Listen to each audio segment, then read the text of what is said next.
Hi guys and girls, I'm Obsidian Ant and welcome back to Elite Dangerous Horizons. I'm here on the surface of this planet about to dock at the settlement. I'm hoping to pick up some of the new missions here. Many of the new missions are actually focused on planetary content, and some even allow us to attack some of the settlements. So I'm going to see what there is available. Hopefully we're going to find a few good ones. I'm also going to drive around in the SRV quite a bit. There's the resources to collect, and we hopefully will get a hand at trying some of the synthesis. But for now, here we are landing. Let's get that bulletin board opened and see what there is available. Now, unfortunately, the game servers haven't been 100% stable. I do keep getting a lot of disconnects, which is one of the reasons it's taken me a while to get this video out. And that happened just as I loaded that bulletin board. So I got hit back to the main menu and then had to load up again. So let's try that one again and hopefully we get something good this time. So I'm looking specifically for some of the new Horizons type of missions, something on a planet. Even one of the multi-part missions will also be quite interesting, even if it's space-based. This one looks quite good, a surface delivery contract. The reward of 100,000 credits. It's to a neighbouring system, so only a single jump, so it should be quite quick and quite easy to do. So I'm going to accept that mission and then have a look what else we got. What do we got else here? When it finally decides to let me accept it. Redaction. Okay, now this looks like one of those multi-step missions. It says further instructions will be given to the pilot once the first step of the mission is complete. So I'll accept that one as well, and then it's time to get going. So one of the things that's immediately apparent when you're down on the surface of planets is the star field. It actually looks different, at least it looks different to me. I don't know if that's because we're down on the planetary surface here, but those stars just really do look spectacular. And also the quite high resolution details on the planetary surface here. Now here's some skimmers. These are some defense forces for the base here. They're a bit like the system authority ships you get around starports. And here are some of the large tower defences, the guns and weapons. Anti-ship guns as well as anti-vehicle guns around these sort of places.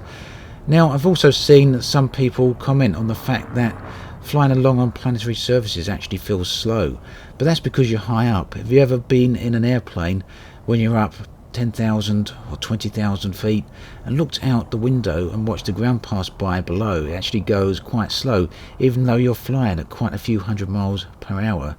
Now, the same principle applies here. If you're 5 kilometers up or 20 kilometers up, it's going to look like you're moving quite slow when you look at the ground. Here I am close to the ground at nearly full speed now, and yes, you do certainly feel the speed. Now, one thing Horizons has added to the game is an increase in travel time, because not only have you got supercruise to deal with in space, you've got the planetary landings to deal with, as well as the ascent from the planetary surface up into space again, and that can take quite a few minutes each time, at least until you get used to it and you know how to approach a particular point on the planet, a settlement or something like that. If you come into the planet too early or too close, you'll find you'll have to travel for dozens of kilometers over the planetary surface at very slow speed, so you really need to do the entry approach at the correct location. So here we are at the destination planet. I'm going to hand in the delivery mission first. I'm not going to actually show the entire approach to these planets because I've already done a video doing that, and as you saw, a planetary approach can take up the whole length of a video itself, so I'm going to have to put some edits in to skip all of that, and I'll just show you all the best parts. That way we can get as much content as possible into these videos without them going on for an hour or something crazy. So here we are at the outpost or the settlement, and we should be able to hand the delivery mission in here. 100,000 credits was the reward. Now, one thing you've probably noticed as well is some of these planets do look dark. If you come down on the dark side of the planet, on the night side, it does indeed look quite dark. Not as dark as I perhaps would have expected, but I guess we're going to have to fly around and look for a few more planets to see what sort of variation we get in light. So, give cargo. So that's that mission done. Have a quick look to see if there's any other missions here. I don't really want to do any more transportation missions just yet. I would like to do something a bit more interesting, even though the rewards for these seems quite good, don't they? I think these are better in terms of payouts than what we've seen for a little while in other missions in previous versions of the game. Open the gate. Right, now this one looks like we've got to destroy something at a settlement. This is a sort of mission that I've actually been looking for. 140,000 credits payout, so maybe a little less in terms of the amount of time this is going to take compared to the delivery mission, but it's certainly more interesting. So I think we'll skip the multi-part mission for now, and we'll go straight to that open the gate mission, where hopefully we'll be able to attack the settlement. Now, here's something that really does highlight why Frontier decided to call this particular expansion Horizons. Just look at the view there in the distance. Albeit it's not very well lit, it's all very dull here, but there's a gas giant there, or a large planet at the back there, with some rather spectacular looking rings, and as we fly along the surface of the planet, quite low here, passing over the rise on this terrain, you can just see those gorgeous rings in the distance. Now just imagine what that would look like if we're in a system that's got a sun very close by. We should get some rather gorgeous lighting around here.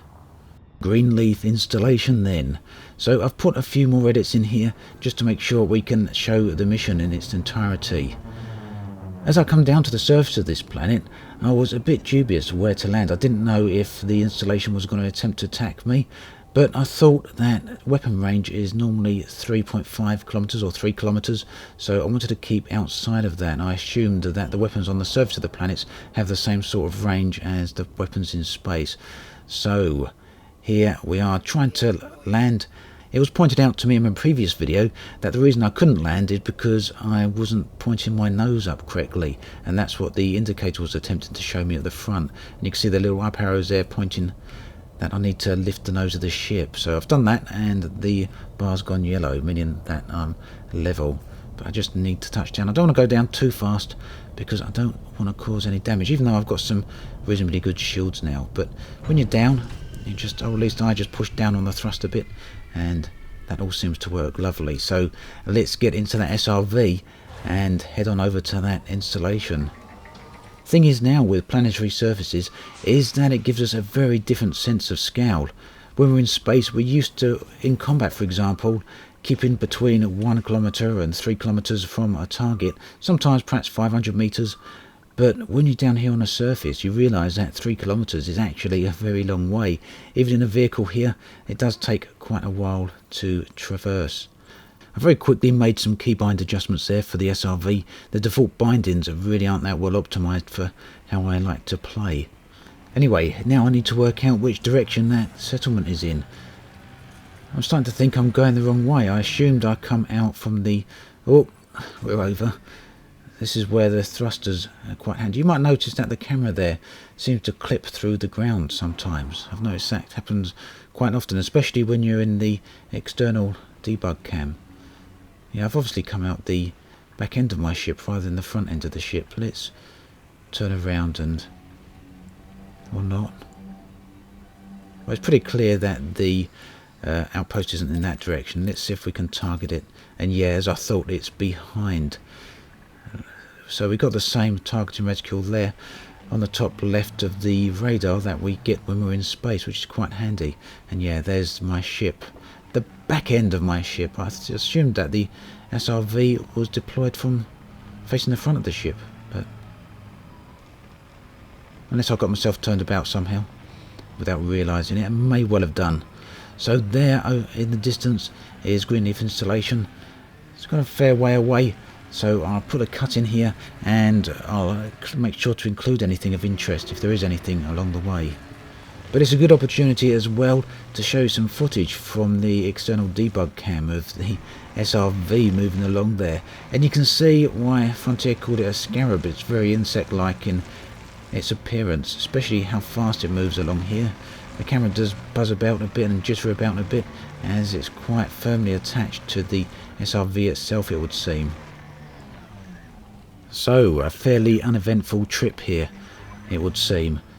Got some messages coming up there, some indicators telling me there's some defence turrets around, but they don't seem to be bothering attacking me, so I'm just going to drive in at pretty much full speed here, and if they do attack, I'll turn the tail and run, but that's if I can keep control of the SRV.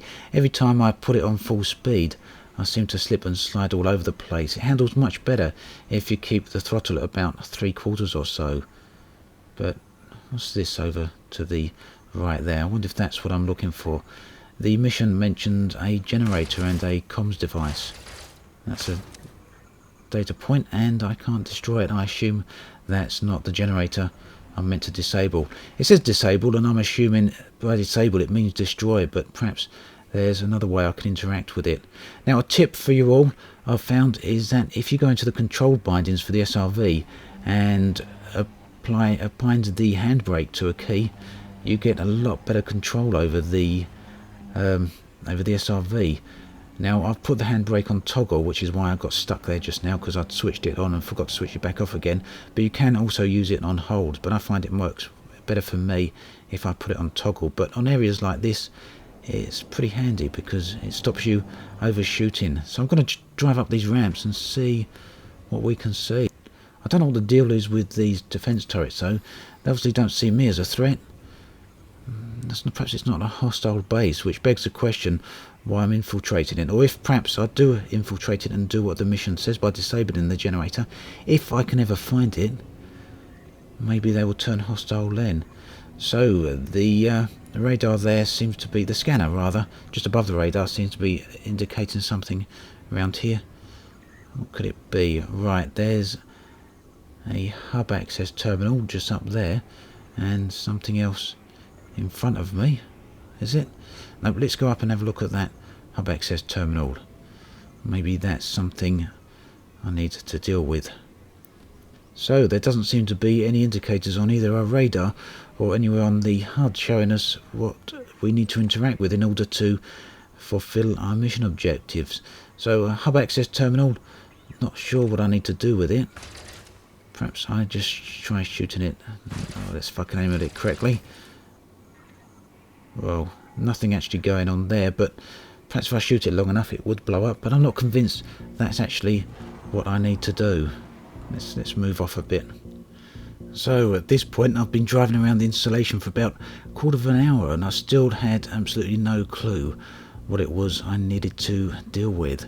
Didn't know if I needed to destroy something or interact with something. I did eventually work out that you can interact with some of the data points here. You simply select them and then use your data scanner on them, which you can bind to your secondary fire key or whatever key you want from the fire groups panel. Unfortunately, all the game audio went out of sync here and it's pretty much corrupted, so I've had to remove it. But I hope you're happy to keep watching.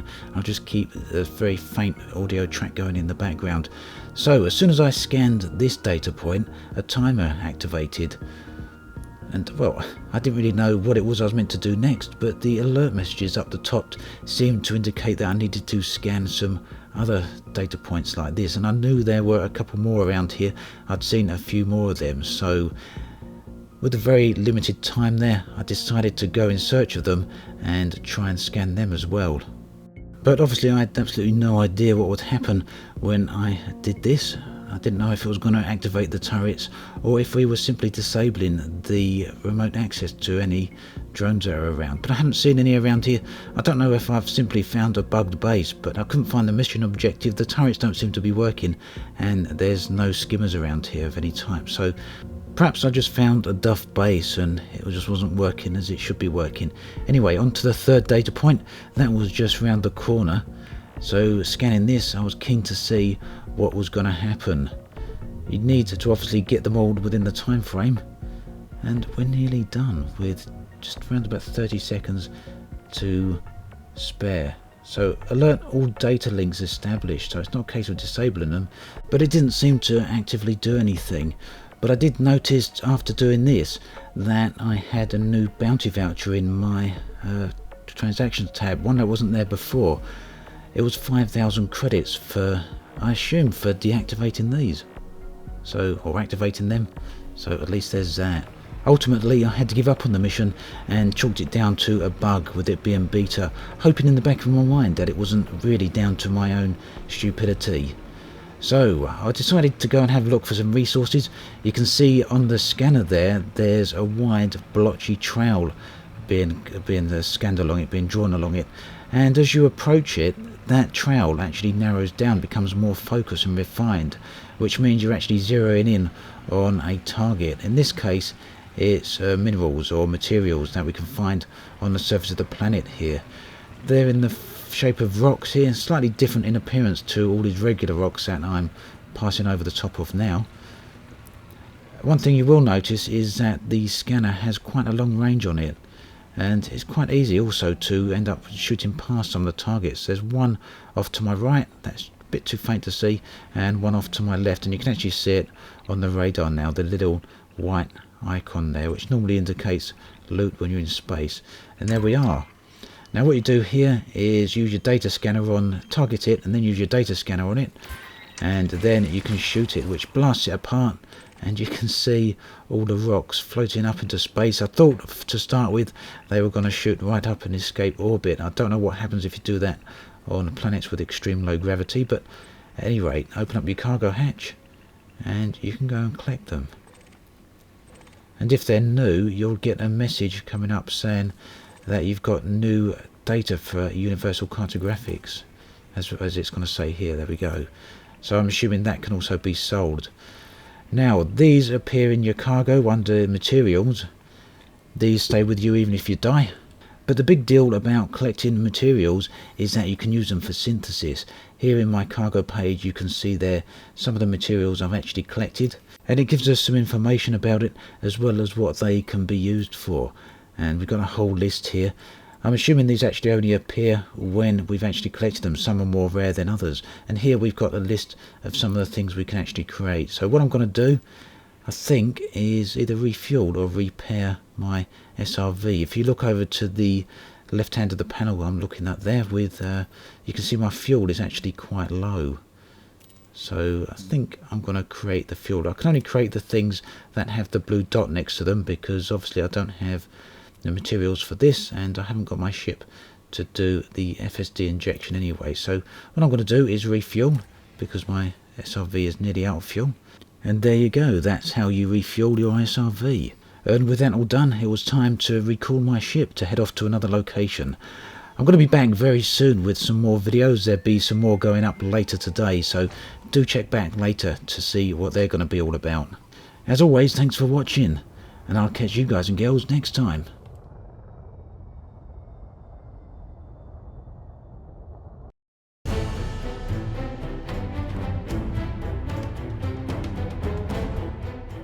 Hi guys and girls, I'm Obsidian Ant and welcome to Horizons Beta.